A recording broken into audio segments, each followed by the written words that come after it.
Festo's latest bio-inspired creations are a robo-bat and rolling robo-spider. Festo's flashy biomimetic robots are more or less glorified tech demos, but that doesn't mean they aren't cool.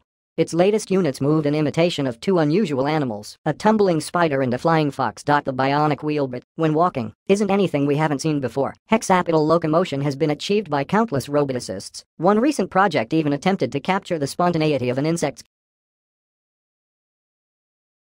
original content podcast, we dropped by Netflix's Terrace House. Terrace House is a tough show to explain.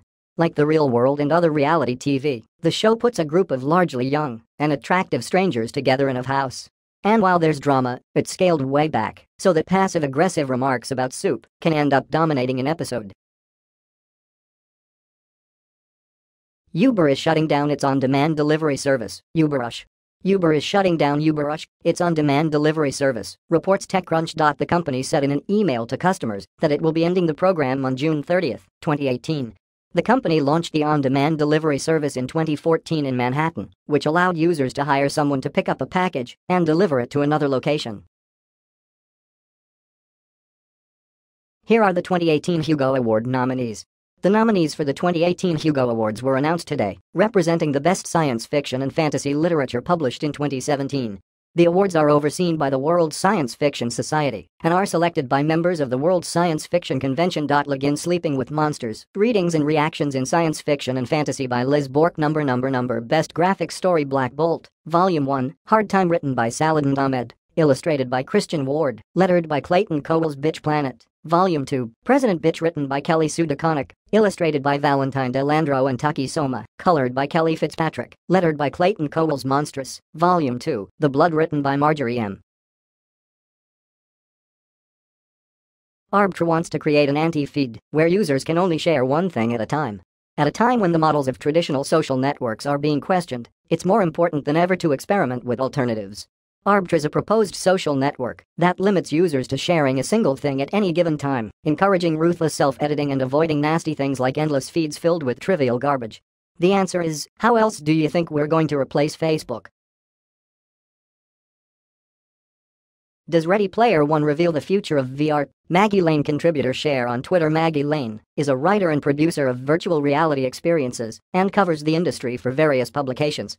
It was barely minutes after the Ready Player One premiere, and texts from my friends and colleagues in the VR community began pouring in. How was it? Those of us in the mixed reality industries have been waiting for this film like the VR messiah that will deliver us to public mass adoption. But here's a word of caution to the uninitiated. VR is currently not the oasis. Knitting machines power up with computer-generated patterns for 3D shapes. At last, a use for that industrial knitting machine you bought at a yard sale. Carnegie Mellon researchers have created a method that generates knitting patterns for arbitrary 3D shapes, opening the possibility of on-demand knitting. Think 3D printing, but softer. How often have we picked up a knit cap, glove, or scarf only to find it too long, too short, too tight, too loose, etc.? Who gains from Facebook's missteps? Joanna Glasner contributor. Joanna Glasner is a reporter for Crunchbase. Startups will gladly store, manage and deliver your items when Facebook loses. Who wins? Investors may still believe the broad social media space is just as valuable as it was a couple of weeks ago. The best, worst, and weirdest cars at the 2018 New York Auto Show. The New York International Auto Show opens to the public this weekend, and upon entering the Javits Center, attendees will be bombarded with new cars, SUVs, trucks and even a handful of supercars that will most likely be out their price range. Photo by Amelia Haloti Crales. The Verge. Most Futurama-ready car. Genesis Essentia. Anyone who grew up on dog-eared copies of Popular Science probably assumed we'd be riding around in self-driving cars while viewing the passing scenery through glass or plastic bubble roofs. Photo by Amelia Haloti Crales. The Verge. Weirdest tech feature. Subaru Forester's driver focus. I think it's safe to say that the Subaru Forester is probably the last car I would have expected to have something cutting-edge like facial recognition technology. Red Hat looks beyond Linux. The Red Hat Linux distribution is turning 25 years old this week. What started as one of the earliest Linux distributions is now the most successful open-source company, and its success was a catalyst for others to follow its model. To put all of this into perspective, I sat down with the company's current CEO Jim Whitehurst to talk about the past, present, and future of the company and open-source software in general. Google needs your help finding Waldo. At some point in the not-so-distant past, April Fools was about pranks and hoaxes, but given that we apparently have enough of those on the web, the day has somehow morphed into a celebration of random jokey things. This year's Google Maps gag is no exception. Starting today, when you open Google Maps on your phone or desktop, you'll see Waldo in his trademark red and white sweater, waving at you from the side of your screen. Google Maps is adding a Where's Waldo mini-game for the next week. Starting today and continuing on for the next week, Google is bringing Where's Waldo to Google Maps. On Android, iOS, and the desktop, you'll see Waldo pop up in his signature red and white stripes and give you a friendly wave. This is the second time in less than a month that Google has incorporated a beloved brand into Maps for a limited time.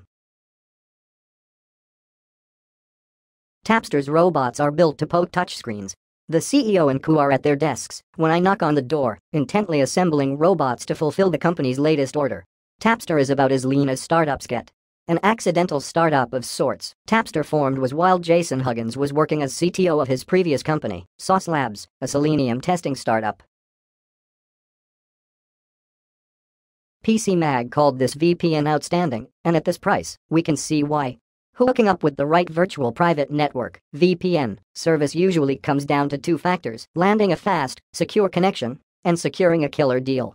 No matter whether reliability or price is your decision maker, few companies have the shine of NordVPN, whose 2-year subscription offer is available right now from TNW Deals for just $69, 75% off its regular price.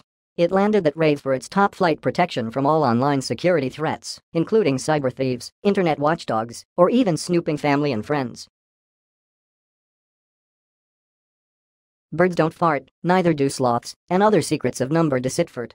For the Bolson pupfish, a good fart can be a lifesaver. These little fish live in shallow pools in Mexico, where they slurp algae off of rocks and burrow into the sediment to hide from predators.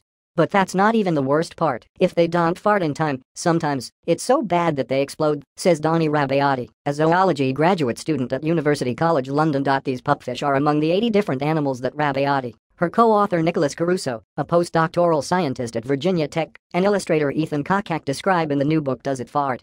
Rabbiati thinks that Caruso was just hoping people would tweet loads of farts at David, she says. Apple's macOS 10.13.4 brings full external GPU support to recent MacBooks. Apple's latest macOS update is the one we've all been waiting for. Available now, version 10.13.4 brings support for external graphics cards, EGPU, first announced last June at WWDC. After increasingly shifting even the highest-end MacBooks more toward the consumer end of the spectrum over the last few years, professional video editors, 3D modelers, or VR developers were stuck with relatively mediocre and non-upgradable GPUs, and only on the 15-inch models. Tesla says autopilot was engaged during fatal Model X crash. Tesla says autopilot was engaged at the time of a deadly Model X crash that occurred March 23 in Mountain View, California. The company posted a statement online late Friday after local news reported that the victim had made several complaints to Tesla about the vehicle's autopilot technology prior to the crash in which he died. The company also said that the driver, identified as Apple engineer Wei Walter Huang, had his hands off the steering wheel and was not responding to warnings to retake control. Tesla says fatal crash involved autopilot. Tesla has provided another update to last week's fatal crash. As it turns out, Tesla said the driver had autopilot on with the adaptive cruise-controlled follow distance set to minimum. The driver had about 5 seconds and 150 meters of unobstructed view of the concrete divider with the crushed crash attenuator, but the vehicle logs show that no action was taken. The promise of Tesla's autopilot system is to reduce car accidents. New Google Maps minigame makes finding Waldo easier than ever. Starting today, you can use Google Maps on Android, iOS, and desktop to assist you in finding everyone's favorite hide-and-seek champion, Waldo. To start the search, you'll need to update the mobile app or visit Google Maps on the web and press play when presented with a waving Waldo. For Android users, you can also ask Google Assistant Where's Waldo to start. Apple doesn't understand what makes Chromebooks great. Apple announced a new iPad earlier this week at an education-focused event. Though it's rare for the company to directly acknowledge its competition during presentations, it made no secret the new iPad was aimed at one rival in particular, Chromebooks. At the same time, Apple announced a suite of new software tools to make the iPad more useful for academia.